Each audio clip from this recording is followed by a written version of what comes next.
Welcome to Golconda institute. నేను మీ Gopikrishna sir. Slide చూడంగానే మీకు అర్థమైపోయి ఉంటుంది ఈరోజు టాపిక్ ఏంటి అంటే సబ్ ఇన్స్పెక్టర్ ఆఫ్ పోలీస్ ఉద్యోగ సాధనలో అతి ముఖ్యమైన ప్రిలిమినరీ పరీక్షలో ఈ ప్రిలిమినరీ పరీక్ష అడ్డంకిని దాటే క్రమంలో కండక్ట్ చేసే ఎగ్జామ్లో మనము అత్యధికంగా మార్కులను సాధించాలి అనే అంశంపై నేను డిస్కస్ చేయబోతున్నాను. మరి అత్యధికంగా మార్కులను సాధించాలి అంటే అభ్యర్థికి మొట్టమొదటగా ఉండవలసిన అంశం ఏంటంటే సిలబస్ పైన పట్టుండాలి. అసలు సిలబస్ పైన పట్టున్నప్పుడు మాత్రమే ఎన్ని మార్క్స్ ఎక్కడెక్కడ ఏ ఏరియా నుంచి వస్తున్నాయి, మనం ఎక్కడ ఫోకస్ చేయాలి, ఎలాంటి పుస్తకాలు తీసుకోవాలి, క్వాలిఫైయింగ్ నేచర్ కావాలంటే మినిమం ఎంత సాధించాలి, మనం మాక్సిమం ఎంతవరకు స్కోర్ చేయొచ్చు అనే అంశాలపైన నీకు అవగాహన వస్తుంది. సిలబస్ పైన పట్టు లేకుండా ఏది అంటే అది చదువుతూ మార్కెట్లో ఏ పుస్తకం ఉందంటే ఆ పుస్తకం చదివితే మీకు వేస్ట్. కాబట్టి ఫస్ట్ ప్రిపరేషన్ స్టార్ట్ చేసేటప్పుడే ప్రిలిమినరీ సిలబస్ ఏముంది అనేది చాలా ముఖ్యం. మరి ఈ వీడియోలో సిలబస్ ని విశ్లేషిస్తూ మరి ఎంత స్కోర్ చేయొచ్చు, మినిమం ఎంత స్కోర్ వస్తే మనం క్వాలిఫై అవుతామో, సేఫ్ జోన్ లో ఉండాలి అంటే మనం మెయిన్స్ లో సేఫ్ జోన్ లో ఉండాలంటే ప్రిలిమినరీని ఏ విధంగా మనం దృష్టిలో ఉంచుకొని ప్రిపేర్ అవ్వాలి అనే అంశాలపైన ఈ వీడియో చేయడం జరుగుతుంది. ఈ వీడియోను చివరి వరకు చూసి మీ ఫ్రెండ్స్ ఎవరైనా ప్రిపేర్ అవుతుంటే వాళ్ళకు షేర్ చేయండి. They will be benefited. ఇక అంశాల్లోకి వెళ్తే SI sub inspector of police ఉద్యోగ సాధనలో ముఖ్యంగా 3 దశలు ఉంటాయి. అది మొట్టమొదటి దశ ప్రిలిమినరీ పరీక్ష, రెండవది ఫిజికల్ ఈవెంట్స్, మూడవది మెయిన్స్. ఎవరైతే ప్రిలిమినరీ క్లియర్ చేసుకుంటారో వాళ్ళందరూ కూడా ఈవెంట్స్కి వస్తారు.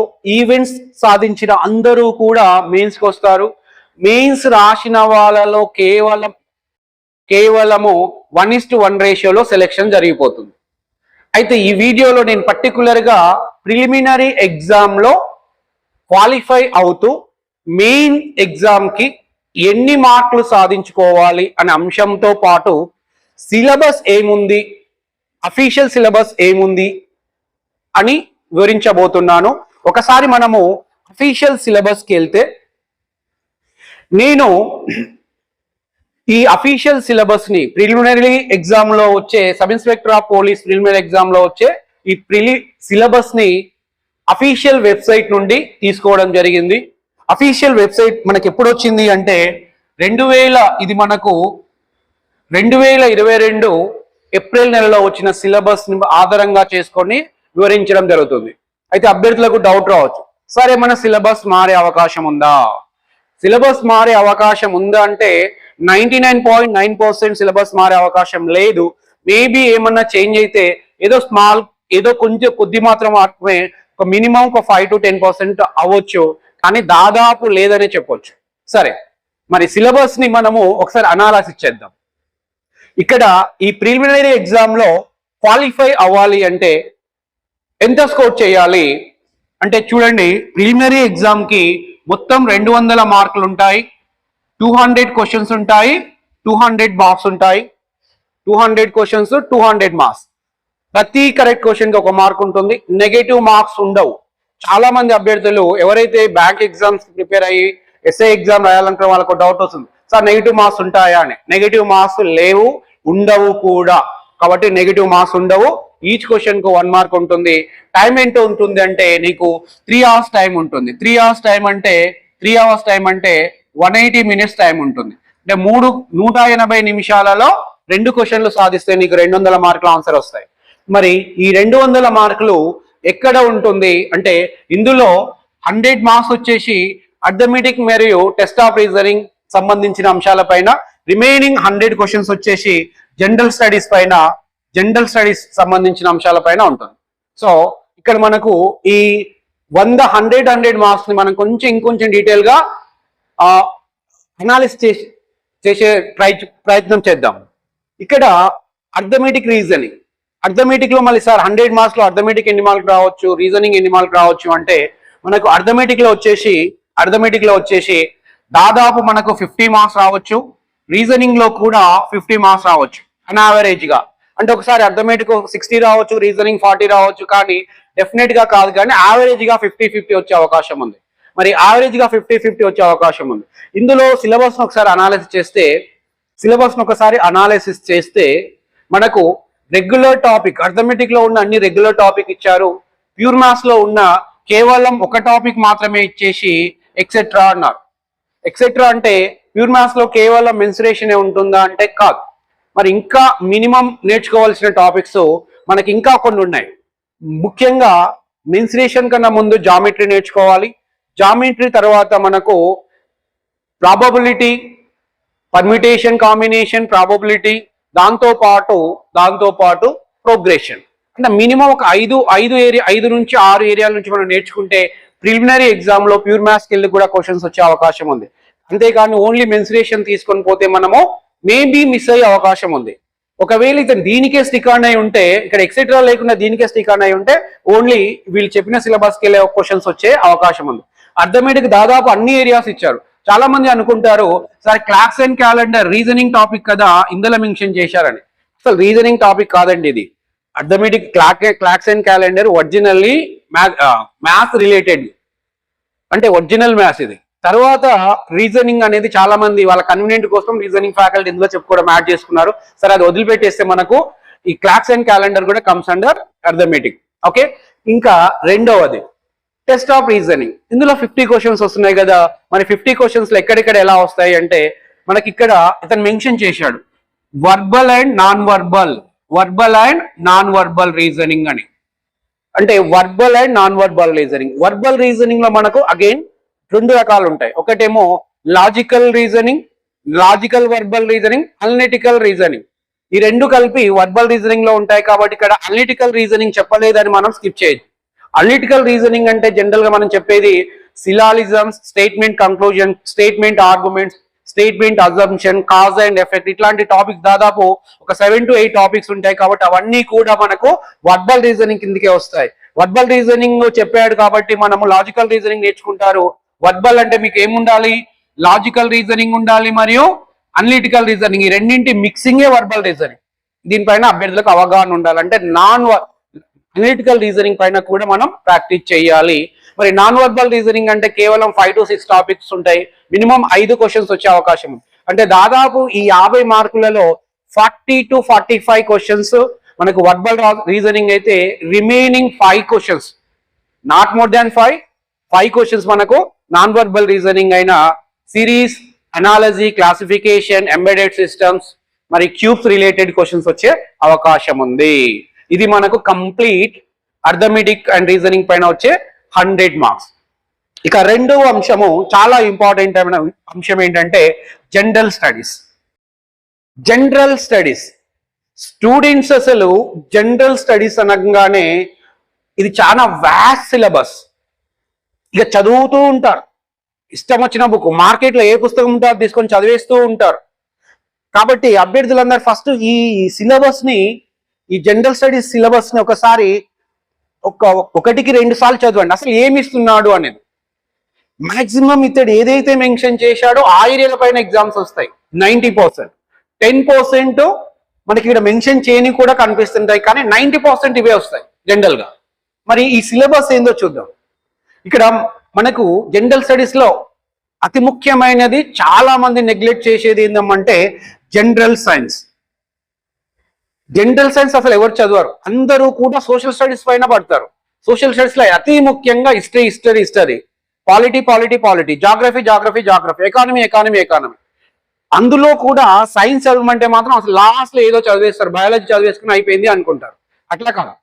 జనరల్ సైన్స్ లో మీరు ఫోకస్ చేయవలసిన అతి ముఖ్యమైన అంశం ఏంటి అంటే science and technology. Recent days లో వచ్చిన డెవలప్మెంట్స్ ఏంటి, సైన్స్ అండ్ టెక్నాలజీలో ఆ డెవలప్మెంట్స్ ఏంటి, దాని ఇంప్లిమెంట్స్ ఏంటి, అది ఏ విధంగా మన సొసైటీకి ఎఫెక్ట్ అవుతుంది అనే అంశాలు చాలా ఇంపార్టెంట్. కానీ ఇవి మీకు సైన్స్ అండ్ టెక్నాలజీ కరెక్ట్ అర్థం కావాలంటే కొంచెం బేసిక్స్కి వెళ్ళాలి. బేసిక్స్ ఎక్కడ ఉంటాయంటే మళ్ళీ బయాలజీ, ఫిజిక్స్, కెమిస్ట్రీలో ఉంటాయి. కాబట్టి బయాలజీ, ఫిజిక్స్, కెమిస్ట్రీ బేసిక్స్ అన్ని చూసుకొని కాన్సెప్ట్స్ అన్ని నేర్చుకున్న తర్వాత సైన్స్ అండ్ టెక్నాలజీ మీరు చదివితే ఎక్కువ ఎఫెక్ట్ ఉంటుంది. స్టూడెంట్స్ మైండ్ లో గుర్తుపెట్టుకోవాల్సిన అంశం ఏంటి అంటే ఎస్ఏ ప్రిపేర్ అవుతున్న ప్రతి ఒక్క అభ్యర్థి కూడా సైన్స్ అండ్ టెక్నాలజీ పైన ఎక్కువ ఫోకస్ చేయండి. మిగతావి కూడా ఇంపార్టెంట్, కానీ అవి చదివిన తర్వాత ఇది మాత్రం మిస్ అవ్వకండి. ఇది కరెంట్ రిలేటెడ్ ఎక్కువ సైన్స్ అండ్ టెక్నాలజీ చదవండి, ఎక్కువ స్కోర్ అవుతుంది. ఎవ్వరు చదవరు, తక్కువ మార్క్స్ ప్రూవ్ చేసుకొని బయటికి వస్తారు. ఇక రెండో అంశం వస్తే కరెంట్ అఫైర్స్, కరెంట్ ఈవెంట్స్ అన్నాడు. కరెంట్ ఈవెంట్స్ దేనికంటే జనరల్ గా మనం చదివాల్సిన విషయము అన్ని టాపిక్స్ ఉంటాయి. National events, international events, awards, sports, persons చాలా ఉంటాయి.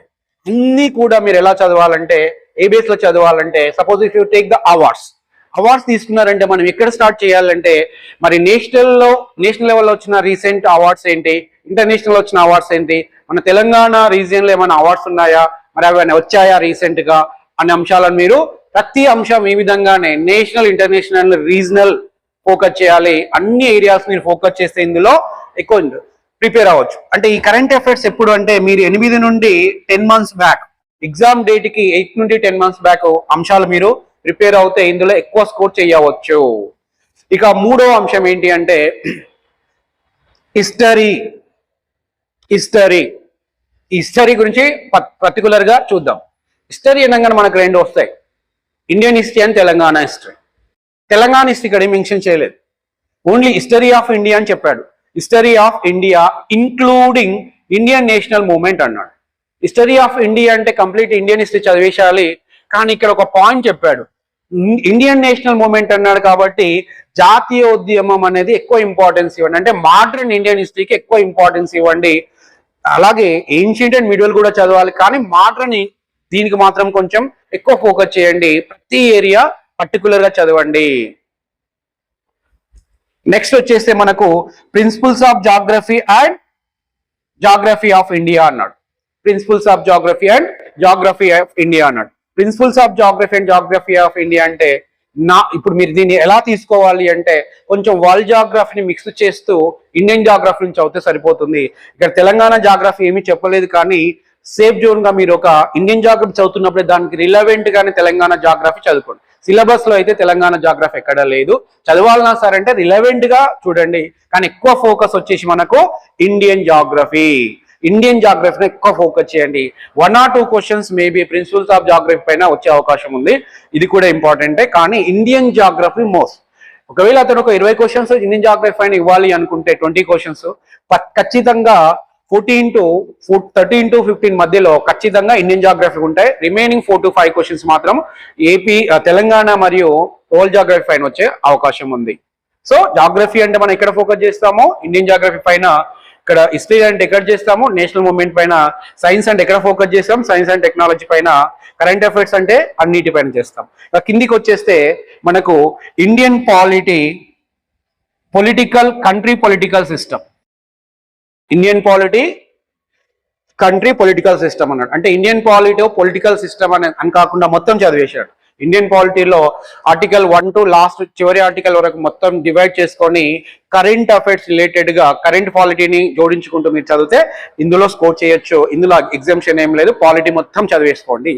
ఎకానమీ అనేది కొంచెం పర్టికులర్ గా మనకు ఉంది. ఎకానమీ అంటే ఇండియన్ ఎకానమీ అంటే rural development, planning, reforms, economic reforms అని 3 areas చెప్పాడు.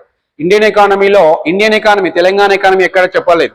ఇండియన్ ఎకానమీలో ఏమేమి చెప్తున్నాడు, రూరల్ డెవలప్మెంట్ గురించి, ప్లానింగ్ కమిషన్ గురించి అండ్ ఇండియన్ ఎకనామిక్ రీఫార్మ్స్ గురించి, ఈ 3 areas చెప్పాడు.